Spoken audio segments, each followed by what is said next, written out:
Daily Derech. We are walking the path of holiness. Hello everybody, this is Rabbi Marcus Rubenstein. Welcome to the Daily Derech, a special project of exploring Judaism, the United Synagogue of Conservative Judaism, and the Rabbinical Assembly. Today is the first day after Shabbat Kodesh, the 11th of Nisan, 5786, corresponding in the secular calendar to Sunday, March 29, 2026. We will read a special Torah reading for Chol Hamoed Pesach this coming Shabbat, and we are 3 days from Pesach. Let's begin. We'll start with Me'am Loez. Instead of looking at the normal parsha this week, we'll be looking at a little bit for the reading that's going to be read on the first day of Pesach, which is from Parashat Bo, and just to be able to get ready for the Pesach holiday. We're not going to look at the second day because that is just reading and from that basically tells us some of the traditions and laws that are always read on the second day of holidays in general, of Shlosh Regalim, of the three pilgrimage holidays. So we're going to focus a little bit on the unique passage that's read on Pesach, which comes from the 10th chapter of the book of Exodus, Parashat Bo. We're thrown sort of right into the passage in the first day of Passover that really gets into the heart of the Jewish people being redeemed from Egypt, the beginning really of that process, which is really the plagues, where it really starts to get hot and heavy. But it's interesting that the reading doesn't begin at the beginning of the plagues, it actually begins in the middle. And I think that the Torah readings throughout the Pesach holiday are going to be really important because they're going to tell the story of the Exodus from Egypt. Right in the beginning of the holiday of Pesach, we read about what we're about to talk about, the plagues, things like this, how the Jewish people were freed from Egyptian servitude. And then by the seventh day of Pesach, the special Torah reading that's being read is the freedom of the Jewish people in the Red Sea, when the Red Sea splits and the Jewish people are able to walk through it. And that actually is the same timeline as actually when it happened is when we read it. Right? 7 days later is when the Jewish people came to the sea and the water split. So the Torah reading is sort of supposed to help us walk through the narrative together and really feel like we're moving through it once again, living it with the Jewish people each year, which is just absolutely wonderful and beautiful. But I think that pushes the question more, why not really start at the beginning of the story? We could have easily, started at maybe the beginning of Shemot and right at the beginning and really started right at the beginning. So why at this specific moment in Parashat Bo, at sort of the maximum moment of the plagues when they're about to get really, really bad? And so that's an important question that's going to be asked here. Well, one of the most important, one of the most hard questions about the freedom of the Jewish people from Egyptian persecution is the fact that God hardens Pharaoh's heart, right? It seems that God hardens Pharaoh's heart, almost like Pharaoh wants to apologize seemingly if you just read the text itself at times, and God just kind of continues to harden him purposely. And we're told that the purpose of this really is so that in the future, generations will be able to tell, future Jewish generations will be able to tell their children what God did to the Egyptians. And so this is going to be important because this is going to be the story that the Jewish people tell to understand God's power in the world, about how God frees them up from oppression, which is beautiful, and I think is the way that many of us experience Pesach. The problem with this is that, well, if Pharaoh is being coerced in the first place to do this, then it's not really fair that he's being oppressed. And it seems that the Torah doesn't have so much of a problem with this. The Torah simply says, well, the Egyptians are really just being used as pawns at this moment because, God wants to demonstrate how powerful God is and how strong God is. So who cares whether the Egyptians meant to do it or not? But what's amazing here is this makes the rabbis extremely uncomfortable. You could tell that the rabbis are really uncomfortable with this, and I think particularly for the same reason that we are. The rabbis have this really deep belief that people can't be punished for things that they don't actually do. So if they don't purposely do it out of their own free will, they shouldn't be punished. And this is a general rule throughout Jewish law and Jewish tradition. So it's interesting when we get to Midrashim on this section and rabbinic ideas around this particular section, how the rabbis try to solve it. And I think what you'll see is you might not agree with their answer as being sort of the fact of what maybe actually happened or what the story actually is. But what I think their answers show in such a beautiful way is the rabbinic values, is their own values and how they think of the world. So in this particular case, for example, the rabbis do this kind of crazy midrash. They say that when Pharaoh said to Moses specifically that supposedly they actually say that Pharaoh was saying at this point to Moses, according to the Midrash, God is just and I and my people are guilty, right? That he confessed his wrongdoing to Moses and yet the plague still continued. And this makes the rabbis really uncomfortable. How could this possible? If he really confessed his sin, how should the plagues continue? And they I think, purposely misread the statement by saying, the rabbis actually said what Pharaoh really meant when he said is, God is just and so am I, pause, and my people are guilty. Which is a pretty forced reading. I mean, anyone would have to admit that it's a pretty forced reading. And at least what the rabbis are saying is that that Pharaoh sort of blamed it on his own people and said he was completely innocent, which would make sense. Okay, so then why the punishments would happen is Pharaoh didn't really believe that he actually did anything wrong, and that's why the plagues need to continue. So obviously you believe that, listen, hey, wonderful, you can certainly do that. But even if you don't believe that that's actually what happened, which is also perfectly fine, I think what it demonstrates really clearly is rabbinic discomfort. The usual story of this, of, you know, Pharaoh admits that Pharaoh did something wrong, and yet God forces the plagues on him and forces him to be stubborn, is uncomfortable for the rabbis, and because the rabbis truly believe that everybody is worth judging based on where they currently stand, and if anyone does tshuva, they should not be punished for their action necessarily if they do appropriate tshuva and appropriate repentance. So I think sometimes we can interpret wacky rabbinic midrashim and fan fiction to show actually rabbinic tension with the text, and their own discomfort with some of the values that seem to just plainly come out of the text itself. Let's now turn to the Mishneh Torah on the laws of Pesach. We're going to continue talking about how to kosher vessels to prepare for Pesach. Now, this is obviously law that's important for preparing for the Pesach holiday so that you have vessels to cook with. But it's also important in general, just keeping a kosher kitchen. These are the same rules for that. So this is really important stuff. So we're going to first talk some more about materials in how they affect the koshered of different vessels. So in general, when we have vessels that are metal, stone, or wood, they can actually be koshered, right? They can actually either, if it's something in which we use it to cook water in it, we cook with water. We can actually boil water in it and then have put some kind of rock or object in it to overflow boiling water, and it will boil all over the sides and the front of the pot, and therefore kosher it. Very important way to kosher things that are metal, kosher things that are stone, and kosher things that are wood. Now, an important point about stone.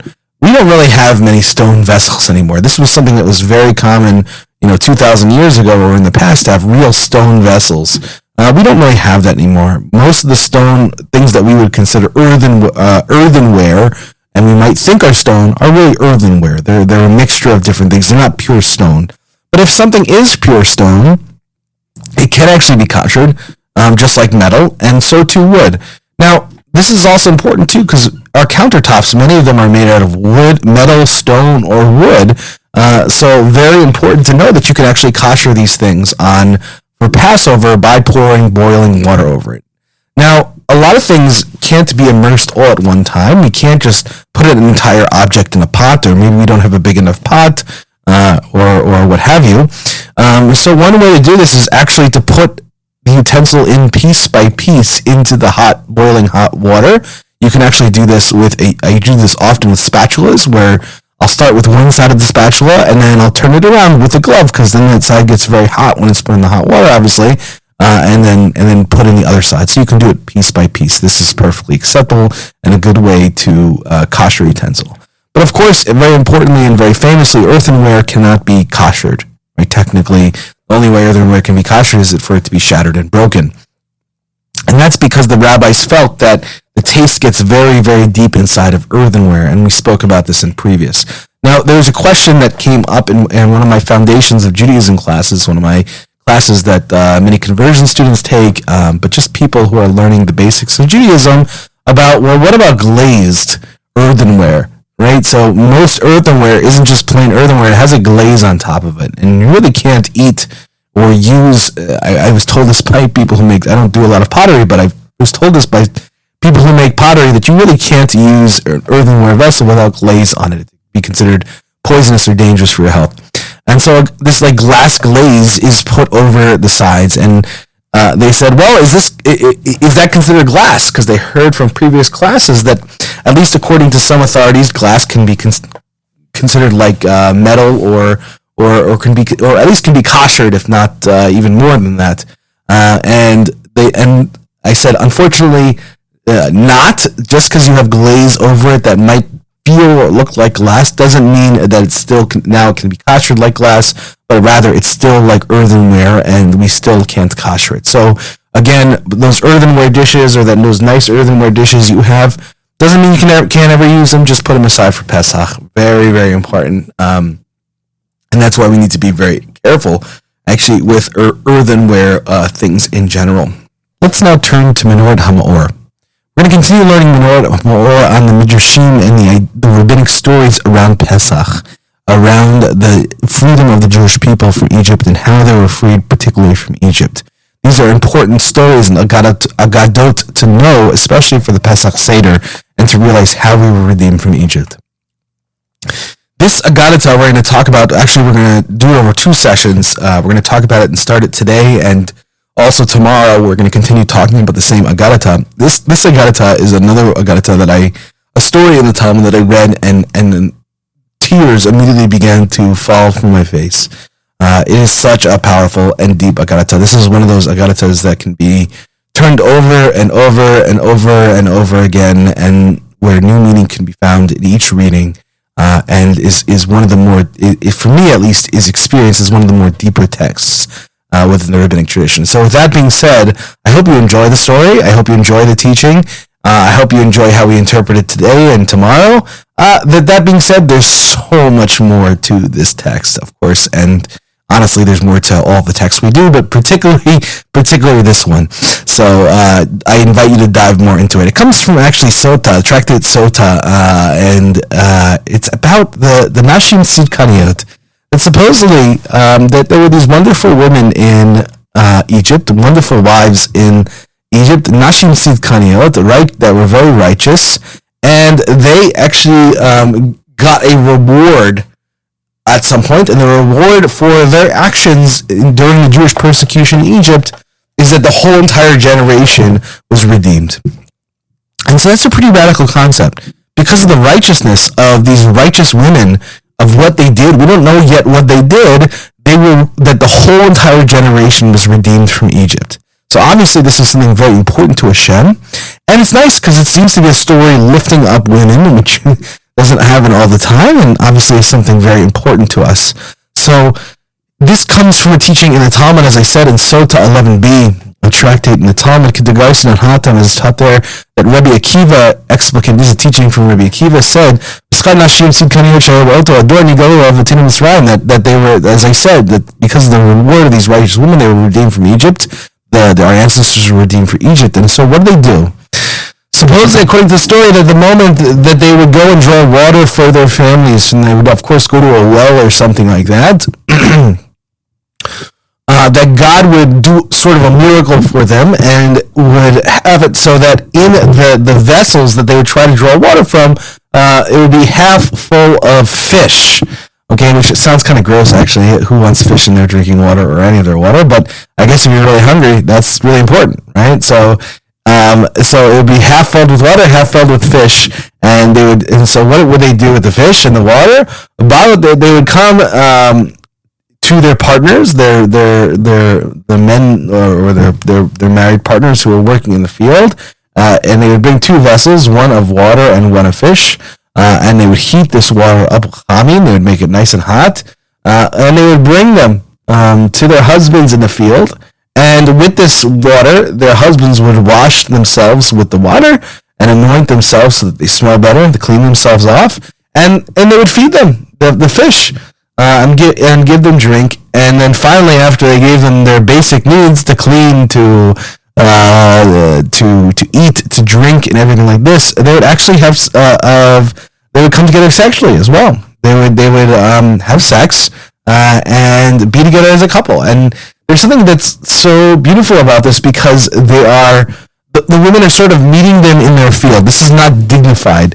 The actual teaching later says that under the apple tree, like, in the brushes, basically, they were doing the act and eating, and then coming together sexually, let's just say, in let's say an area that might have not been so comfortable. And the reason this is obviously happening is because the Egyptian taskmasters did not let the men go home.